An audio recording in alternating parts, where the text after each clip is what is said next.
Huh. Could this be the one to finally pull Marvel back to the brink of glory?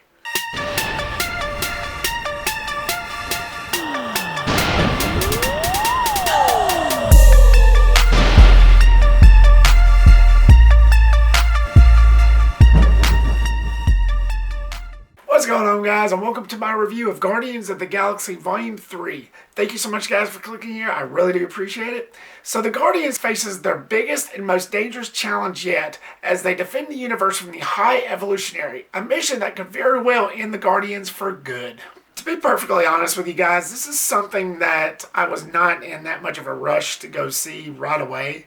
Given the state of Marvel and the decline in quality that Marvel has been in here lately, I just really wasn't that much in a rush. Walking into this, I did not know what to expect, whether it was going to be the same old, or something greater. But ever since the end of the Infinity Stone era, with the exception of Spider-Man No Way Home, there just hasn't been a single Marvel movie that has made me feel the way I did back then in those days, and I'm sure some of you can agree. I just felt like Marvel has lost its magic, has lost its touch. That's sad to say because they were once considered the indestructible industry, which I'm sure it can be again, but given the state of Marvel and what we've been getting, especially in Phase 4, they just need to do better, and I feel Guardians of the Galaxy 3 kind of came close. Now, there are rumors of director James Gunn being fired from Disney from some unknown speculated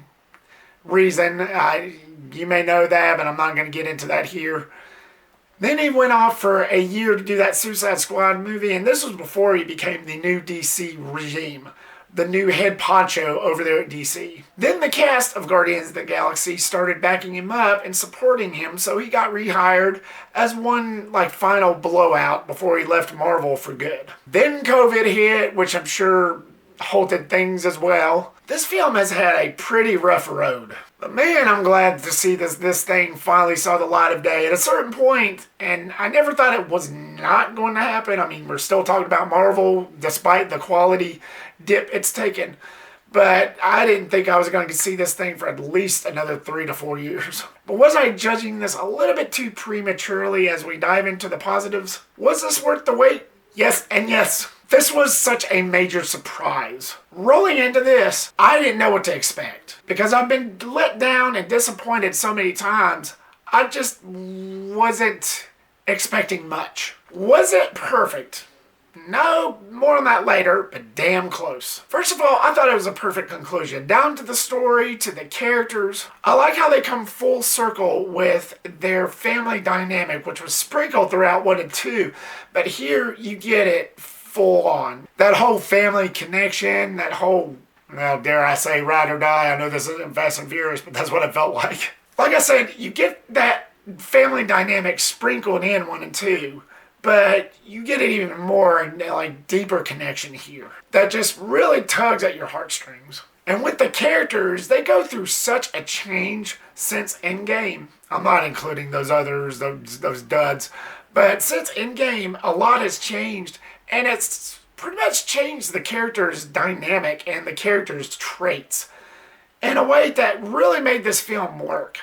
You know, you see Peter Quill, who's still suffering from loss of the Gamora from Endgame, even though we get Gamora here, but more of a time-displaced Gamora. And you feel Peter Quill's pain through and through, and I thought Chris Pratt did a really good job in delivering. And that's what made this movie stand out. Just a lot of the dark tone. This is really different from the first two. It does go darker, and it does go a little grittier and a little grimmer.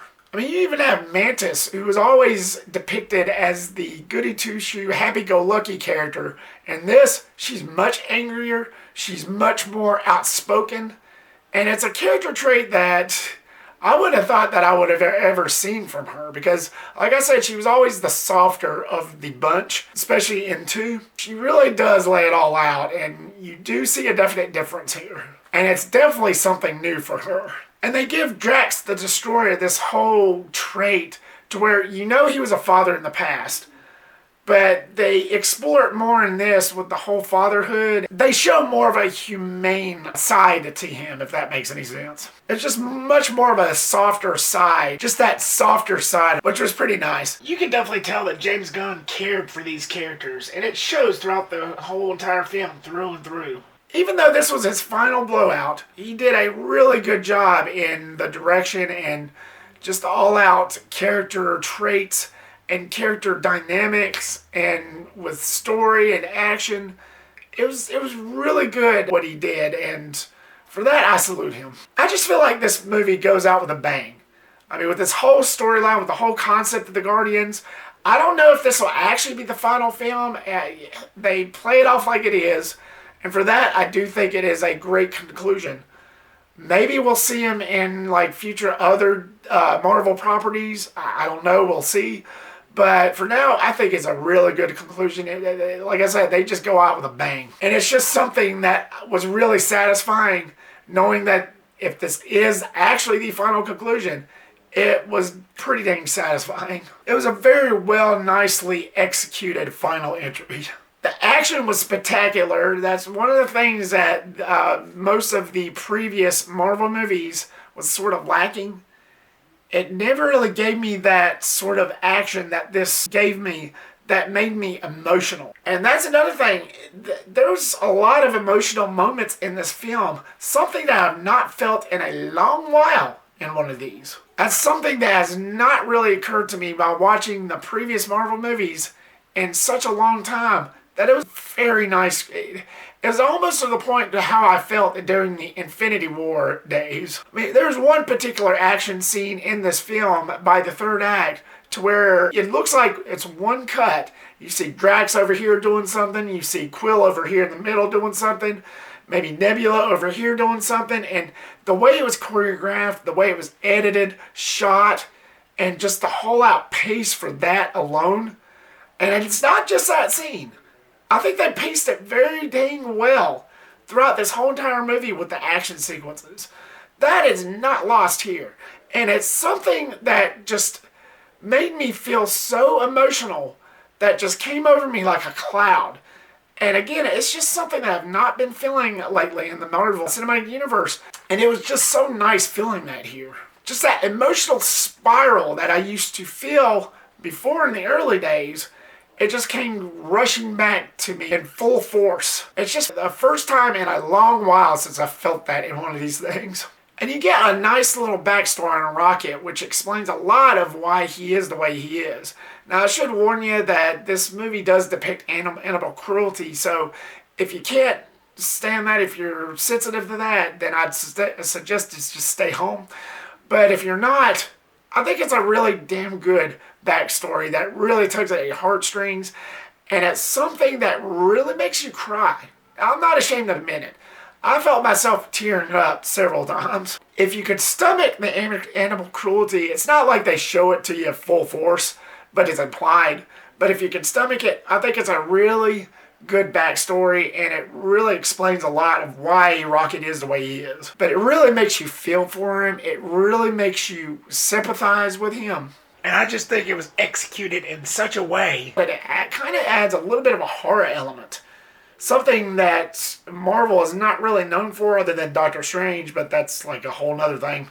But it just was executed so well. And I think they did a really great job on it. I'm not for animal cruelty, but looking at this as a movie and as a story arc, I find it interesting to see why Rocket is the way he is. It really depicts a message in this movie to where you shouldn't really judge somebody just because of the way they are, because you don't know what they've been through. You don't know what hell they has endured. There are so many things that changes someone that you don't know. So you really shouldn't judge, and that's what I got from this movie. That's what I got from that whole segment alone. And it was very nicely done. It was, again, hats off to James Gunn for taking a leap like that. It's just something I felt like this particular film needed in order to intensify the situation. As close as this felt to being perfect, it didn't quite reach for the stars. Damn close, but not quite. So as I dive into my mix, the humor, and this seems to be an ongoing stretch with the MCU, the jokes and the humor doesn't always land. And with Guardians of the Galaxy 3, at least it landed a little bit better. The positive side to it is Drax. I think it worked best when he was involved. The way he delivers the lines and the way he just cracks wise and jokes and just says stuff off the wall and like makes no sense. The way he delivers, the way Bautista delivers, I think it works the best with him. I found myself laughing most of the time when he would open his mouth. He was always one of my favorite characters of the Guardians of the Galaxy throughout the entire series. Like, he just hasn't missed a beat in this. If I was to ever review the first two, which don't hold me to that, but if I was to ever review those two, spoiler alert, I might give the same praise to him in those as well. But I've always thought the most of the Drax character, because just the way he would deliver the lines and the way the comical side to him always worked for me. And he does it in a way to where you can breathe and they give you enough time in between, unlike Thor Love and Thunder, which was completely off the wall. It gives you enough time to breathe, and it gives you enough time to process everything else that's going on. Especially with the type of story that this was telling, I felt like that the humor was balanced pretty well. Especially when it involved Drax, which is more than I can say for some of the other Marvel movies we got, Thor Love and Thunder. The negative side is the other jokes from the other characters and some of the other scenes just weren't that funny. They just came off as awkward. Some it did satisfy me, especially like involving Peter Quill, but most of it, I just think it worked the best with Drax. Some of the other jokes that was told in this is like, what? I don't get it. Okay, moving on. But all in all, they didn't completely drop the ball. I've seen worse. The soundtrack for Guardians of the Galaxy 3 didn't quite stand out as much as 1 and 2 did. Now, aside from a couple, maybe 2 or 3 songs, which I found myself bobbing my head up and down a couple times, I didn't really feel like it stood out as much. I mean, even my father that I went with said the same thing. Like, he didn't really like the music in it as much as 1 and 2 because it just felt forced in some, and a lot of the things were like late 90s, early 2000s, which, don't get me wrong, I grew up in that era and I listened to a lot of music, and that's really my time. But I actually did enjoy the 60s and 70s era that they played in the first two. But again, there was still certain songs in this film that I found myself enjoying. It just wasn't as standoutish as 1 and 2. Plus the fact that a lot of the scenes kept on playing the soundtrack. At a certain point, it just kind of felt forced. Like, a lot of times when they would turn on the ship, just doing a regular scene like that, you would have the music in the background and, like, you know, just do the dramatic theme song for those scenes. I just felt like they were kind of like forcing it down your throat just a little bit. But again, it wasn't a complete bummer. But I just felt like the soundtrack for the first two was the best. Moving on to the negatives, I never really cared for the Adam Warlock character. I never quite understood what his purpose is. He was just there to do a job and then leave. Now, I do admit I have no insight in the character. I have mentioned this many times. I'm not a comic book reader. Maybe James Gunn wrote the character in just right, just perfect.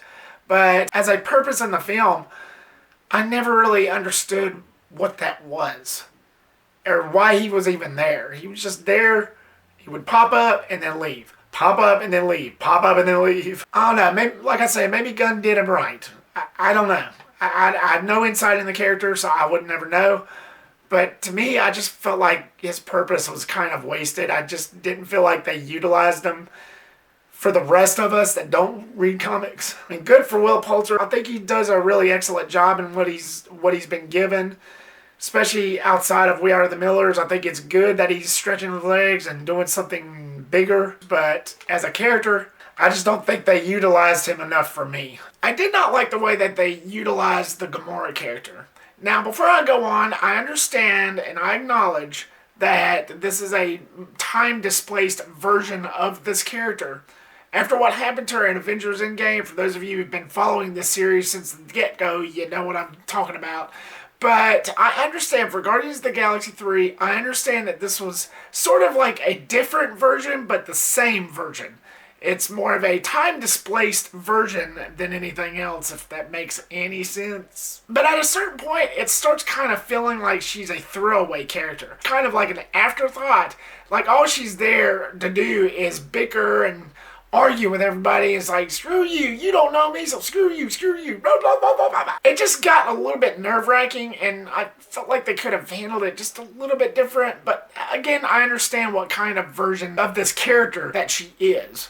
I understand all that, but she was awesome in 1 and 2 and the other films that they leaked these characters into. But at a certain point, I was thinking to myself, damn, I used to love this character. Now, I did not like the villain of this film. I've watched this thing twice. I've already seen this twice.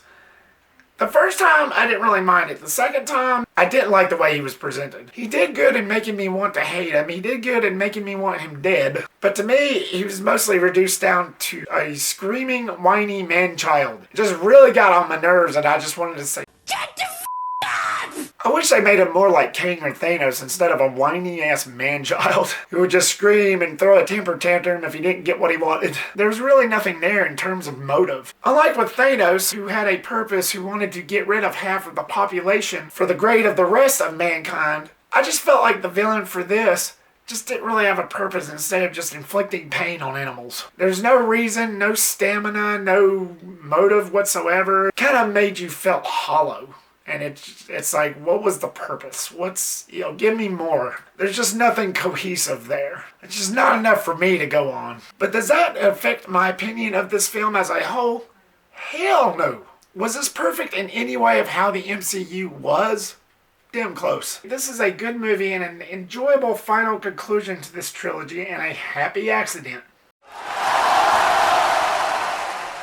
So Guardians of the Galaxy Volume 3, what was your thoughts on it? Were you a fan? Was this what you were expecting? Were you someone who has been really let down by Marvel? And if so, and if you've seen this, are you just a little bit hopeful or has nothing changed? Leave me your comment down below and give me your thoughts. Thank you so much guys for watching this, and I really do appreciate it. Like, subscribe, comment, and share. And make sure to click that bell icon so you don't miss a thing. And I will see you on the next one. Peace.